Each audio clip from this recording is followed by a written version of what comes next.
हम तो डूबेंगे सनम, तुम्हें भी ले डूबेंगे। ये कहावत केंद्रीय मंत्री और हम प्रमुख जितन राम मांझी पर खूब सूट कर रहा है। उनके एक बयान ने बिहार एनडीए पर फिर से वोट चोर के तलवार लटका दिए हैं। दरअसल मांझी एक वायरल वीडियो में बोलते हुए दिख रहे हैं कि कैसे वो डीएम को एक कॉल करके 2020 के विधानसभा चुनाव में अपने हारते हुए प्रत्याशी अनिल कुमार को जितवा दिए थे।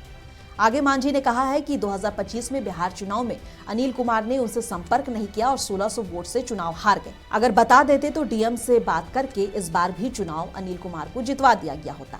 हालांकि मांझी ने इस वायरल वीडियो को झूठ बताया है, पर नजर पुराने रिकॉर्ड पर डाले तो 2015 और 19 में जब मांझी बिहार सरकार में नहीं थे तो उनका कोई जादू नहीं चलता था, पूरी की पूरी सीट हार जाते थे।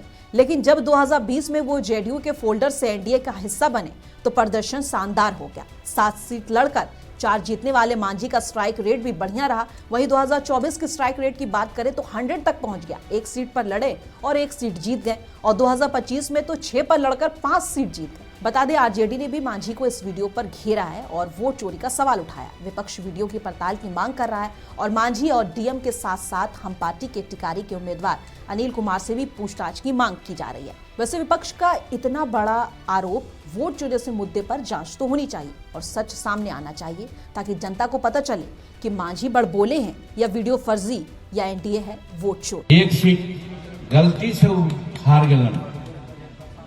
अगर हमारा वो कहलन हल जैसे 2020 में कहलन हल कि हम हार रही है कोई उपाय, उस समय 2700 वोट से हारे थलन। हम प्रयास के लिए जीत गलन। इस साल वो मात्र 1600 वोट से हार रहा। दुर्भाग्य हमारे है, उनका का दिमाग हो गई, हमरा से बात न कैलन और सीधे मैदान छोड़ के भाग गए। जौन साथी जो 2020 में जो कलेक्टर अभिषेक सिंह जी अभी त्रिपुरा में है, वो टेलीफोन करे थलन कि सर हम तोरा 2700 वोट से पीछे है, जिता दिलिए हल, अभी तो 1600 वोट से पीछे है, जितावे में कौन दिक्कत है। हम माथा ठोकली कि हमारा पास अगर जानकारी हुआ था तब ना, वो तो चल गया घर। आपको क्या लगता है कि मांझी की ये वीडियो असली है और वोट चोरी पे आपका क्या कहना है, हमें कमेंट बॉक्स में बताइए। और ऐसी तमाम खबरों को देखने के लिए मुंसिफ टीवी सब्सक्राइब करना ना भूलें।